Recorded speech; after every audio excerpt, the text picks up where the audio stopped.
Good morning, everybody. This is Nurse Kat. I want to give some helpful advice for those of you that are just now getting over COVID, whether you were in the hospital or whether you dealt with it at home. There are some residual effects of COVID that last very long sometimes, and I want to give you some exercises to do at home that will assist you in getting those lungs back to working order. If you were discharged from the hospital, some of you got an incentive spirometer. Hopefully the respiratory therapist or the nurses showed you how to use that. Do not put that off to the side. That is like physical therapy after a major injury. It will help you so much. So if you were given an incentive spirometer at the hospital, use it, use it, use it. If you were not, here is some exercises that will help you to get your lungs back to lung capacity. First of all, you want to breathe in as deeply as you can. Warning now, these will all trigger coughs. Coughs are good. Coughs are loosening up of mucus in your lungs that need to come out. When you don't cough and when you don't deep breathe, you're at risk of getting pneumonia, which many people get with COVID, unfortunately. And I'm going to help you with tools at home that you can use to prevent that and get your lungs working again. Let me go ahead and tell you young people who have, you're used to exercising and doing things, don't jump right into exercising again. Maybe walking and doing mild, low oxygen requiring exercises. I have a wonderful friend who is very healthy, very strong, but they are slowly getting over COVID and they're wanting to do push-ups and do jumping jacks and get themselves back into where they used to be. The problem with that is you are asking your lungs to create and provide more oxygen to these muscles than typical. And if you're on oxygen, like a nasal cannula, you're already not able to get your body at rest what it needs at this time. So you may want to hold off on those exercises, walking around the house, doing things low impact. But the more you make your heart beat, the more you're going to have to beg those lungs to provide more oxygen to the muscles, to the heart, and your lungs might not be ready for that. So just hold off on those high interval training or any type of, I'm going to jump on the treadmill, I'm feeling good. Your body might be feeling good, but your lungs aren't ready for that yet. So hold off on that.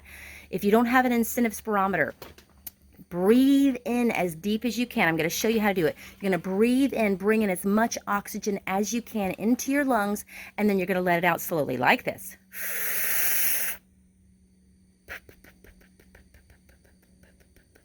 All the way until you run out of air. Then you're going to do it again. You're going to do it 10 times in a row. And if you feel like, hey, that's working, I'm not triggering a cough, it's not throwing me into some kind of, then bring all that air in, hold it for 10 seconds, and then let it out slowly. First of all, that is training your lungs to pull in more air than usual. And you're teaching your lungs how you're in control, they aren't in control. So by pulling it in, you're stretching the capacity of your lungs. And by slowly letting it out, you are controlling your breathing. And because there's a lot of times when you can't breathe during COVID, you start panicking. And because, gosh, I can't imagine breathing in a small bag when you don't have the capacity. I would panic too. So again, let me show you the more challenging one. You breathe in. Hold for 10 seconds, and then blowing it out as slowly as you can, keeping the control. Do that in 10 intervals. Yes, that will trigger coughs. Oh, I can't cough. It makes me have a very big challenge with catching my breath again. Let me show you some coughing tips as well. Go ahead, girls. Stand in front of me. I got some models here. It's around real quick. Okay, so Polly has a pillow. Polly, you're going to hold that into your chest. Actually, fold it down one. Fold it down one time. Hold it into your chest. Squeeze it as hard as you can. This is called splinting. It's going to put pressure on your rib cage. So when you cough, you're not going to push your stomach muscles and everything into spasming. And if it hurts to cough, this will help support you. This is done after open heart surgery or any type of chest surgery. It helps support your chest cavity as you do deep breathing and coughing. So go ahead and deep breathe and cough. When you cough, you pull that into your chest. So breathe it in again and pull it into your chest as you cough. Good job. Perfect. Okay, and the next thing you'll need to do is something called CPT. I'll get my next model. So at home, you're going to do something called CPT to trigger coughs.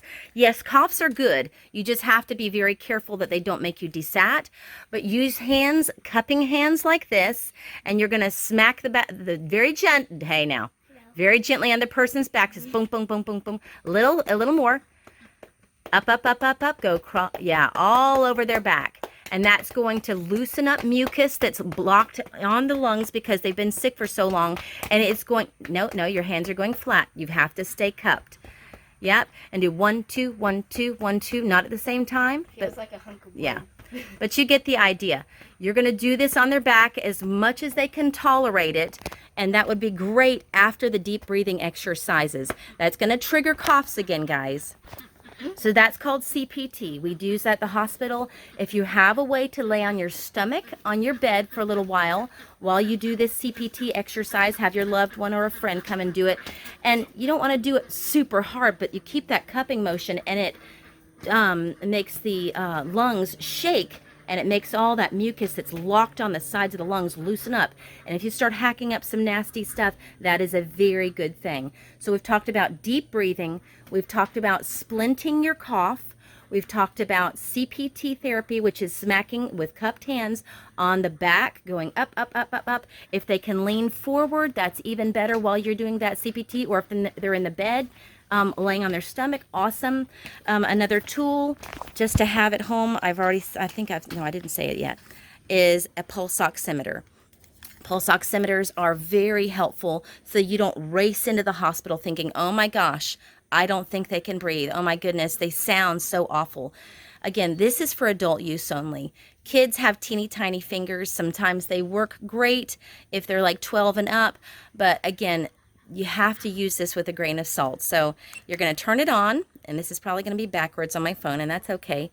You give it a few minutes. Look at there, 107. That's my heart rate. So that bottom number is my heart rate. I'm 100% oxygen. Sometimes these guys will take a second to calibrate and read you. So you might be sitting, and all of a sudden it's 84. But then it starts 85, 86, and then you get to 96. Don't look at the first number you see and freak out. Make sure the person you're reading this on is sitting comfortably in a chair, and their hand can be resting on their lap, okay? And you wait at least 20 seconds. You want to see the sustained pulse ox. That means if the number stays at 84 for a whole 20 seconds, then that means they're hypoxic. That means they're not getting the oxygen in that they need. You need to stay between 92 and 100% on that oxygen. That heart rate also indicates, and again, it's because I'm yapping and I get very excited when I yap. My heart rate's a little high. You want it between 60 to 90, and I did have a big cup of coffee, but you want that to be 60 to 90 as well. If it gets higher, think about hydration first thing, because that's the first thing we do at the hospital. We want to give you a bolus of fluid to get your body well hydrated, because that's one of the first signs of dehydration is your heart rate's high. So do some simple things at the house first. Deep breathing, CPT. Do not do strenuous physical exercise afterwards, because you're asking your lungs to provide more oxygen than they are capable of doing. The exercises you need to do are low impact, gentle walking. Again, keep this on hand, because if you're walking, you're 82, well, now that's what that's telling me is your lungs are not able to provide for the demands of your body, and you need to sit down and you need to relax. You want the factory, which is your lungs, that provides oxygenated to the blood to the system, to not be stressed out, because once you stay low for a long period of time, everything can suffer. You can start getting a terrible headache because your brain's not getting the oxygen it needs. Your heart might start racing because it's searching for oxygen. Sorry, I'm talking really fast. So those are some tips. You're going to do great. It's a slow recovery. Okay, so please, oh please, take your time. If you're not better after a few weeks of having COVID, this is a typical sign. This is, why can't I'm not back in the shape I was before. Remember, this is not an infection. It's not like strep throat that goes away after antibiotic. This is lung tissue damage sometimes that needs to recover like an injury, like a leg just getting out of a cast. It has to build up its ability to do the job it did once before, and you have to give it grace. You don't race back to the hospital unless you are in a like in severe, you cannot breathe, okay? You like respiratory distress. I can't. Calm yourself down first. Check your pulse ox. Sometimes people panic and it makes their pulse ox low. If you can sit them for a second and get them to relax. Now, not every case is like that, but if you can do that, awesome. Okay, hopefully this is helpful. Ooh, 10-minute video. My link videos are getting longer. God bless you guys. Take care.